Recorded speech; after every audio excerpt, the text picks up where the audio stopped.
ଈଶ୍ୱର ଏବଂ ସମୟ ସାକ୍ଷୀ ରୂପରେ ଅବସ୍ଥାନ କରିଛନ୍ତି। ପୃଥିବୀ ସାକ୍ଷୀ ରୂପରେ ଅବସ୍ଥାନ କରିଛି। ମହୀର କାହାରି ପ୍ରବେଶ ପ୍ରୟାଣେ ଉଜ୍ଜନ ଉଶ୍ୱାସୀ ମୋହିତ ନ ଜାଣେ। ପୃଥିବୀରେ କିଏ ଜନ୍ମ ନେଲେ ପୃଥିବୀର ଓଜନ ବଢ଼ିଯାଏ ନାହିଁ, କି କିଏ ମରିଗଲେ ପୃଥିବୀର ଓଜନ କମିଯାଏ ନାହିଁ। ଚୋର ପଶିଲା ମୁଁ ଦେଖିଛି, ଗେଟ୍ ଖୋଲିଲା ତାହା ବି ମୁଁ ଦେଖିଛି। ଘରର ଦରଜା ଖୋଲି ଘରେ ପଶିଲା ବି ମୁଁ ଦେଖିଛି।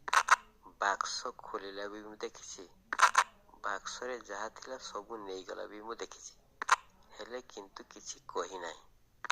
ପ୍ରିୟ ବସ୍ତୁ ନଷ୍ଟ ହେଲେ ଯେ ଦୁଃଖ କରନ୍ତି ନାହିଁ, ଧନ ସମ୍ପତ୍ତିର ମାଲିକ ହୋଇ ମଧ୍ୟ ଯେ ଖୁସି ହୁଅନ୍ତି ନାହିଁ, ସେ ସଂସାରରେ ସାକ୍ଷୀ ରୂପରେ ଅବସ୍ଥାନ କରିଛନ୍ତି ବୋଲି ମନେ ହୁଏ। ମୋ ଜନ୍ମ ପୂର୍ବରୁ ସମୟ ମୋତେ ଦେଖିଛି। ଜନ୍ମ କେମିତି ହେଲି ତା ମଧ୍ୟ ସମୟ ଦେଖିଛି। ମୋର ଅପ୍ରକାଶ ଅବସ୍ଥା, ପ୍ରକାଶ ଅବସ୍ଥା ସବୁ ସମୟ ଦେଖିଛି। କିଛି ହେଲେ ପ୍ରତିବାଦ କରିନାହିଁ। ଠାକୁର ଏବଂ ସମୟ କାହାକୁ ପର ନିଜର ଭାବନ୍ତି ନାହିଁ। ଆମର ଭାବନା ଅନୁସାରେ ପର ଏବଂ ନିଜର ହୁଅନ୍ତି। ସୂର୍ଯ୍ୟ, ଚନ୍ଦ୍ର, ଗ୍ରହ, ନକ୍ଷତ୍ର ଏମାନେ କାହାକୁ ପର ନିଜର ଭାବନ୍ତି ନାହିଁ। ସୂର୍ଯ୍ୟଙ୍କ କିରଣ ସୁନ୍ଦର ଫୁଲ ବଗିଚା ଉପରେ ପଡ଼େ। ବଗିଚାର କିଛି ଫୁଲ ମଉଳି ଯାଇଥାଏ, କିଛି ଫୁଲ ସୁନ୍ଦର ଦିଶୁଥାଏ। ସେଥିପାଇଁ ସେ ଦୁଃଖ କରନ୍ତି ନାହିଁ କି খুশি হুঁতি ନାହିଁ। যখন তোমার কেউ ছিল না তখন ছিলাম আমি, যখন তুমি সব পেয়েছ পর হয়েছে আমি, যখন তোমার কেউ থাকব না তখন ছিলাম আমি।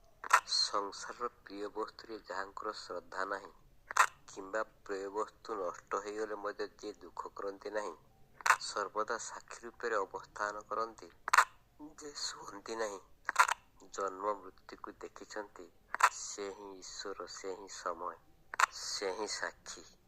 ଫୁଲ ଗଛରେ କେତେ ଫୁଲ ଫୁଟିଲାଣି, କେତେ ଫୁଲ ମଉଳିଲାଣି, ଫୁଲ ଗଛ ନୀରବ ବା ସାକ୍ଷୀ। ଫଳ ଗଛରେ କେତେ ଫୁଲ ଫଳ ଗଲାଣି, କେତେ ଫୁଲ ଫଳ ହେଲାଣି, ତାହା ଗଛ ଦେଖିଛି, ଗଛ ସାକ୍ଷୀ। କେତେ କଇଁ ଫୁଟିଲାଣି, କେତେ କଇଁ ମଉଳିଗଲାଣି, ଚନ୍ଦ୍ର ସେଇ ସାକ୍ଷୀ ଅବସ୍ଥାରେ ରହିଛନ୍ତି। କେତେ ପଦ୍ମ ଫୁଟିଲାଣି, କେତେ ପଦ୍ମ ମଉଳିଗଲାଣି, ସୂର୍ଯ୍ୟ ସାକ୍ଷୀ ରୂପରେ ରହିଛନ୍ତି। ସାକ୍ଷୀ ରୂପରେ ଅବସ୍ଥାନ କରିବା ମାନେ ହିଁ ସବୁଠାରୁ ଆମୂଳଚୂଳ ଜାଣିବା।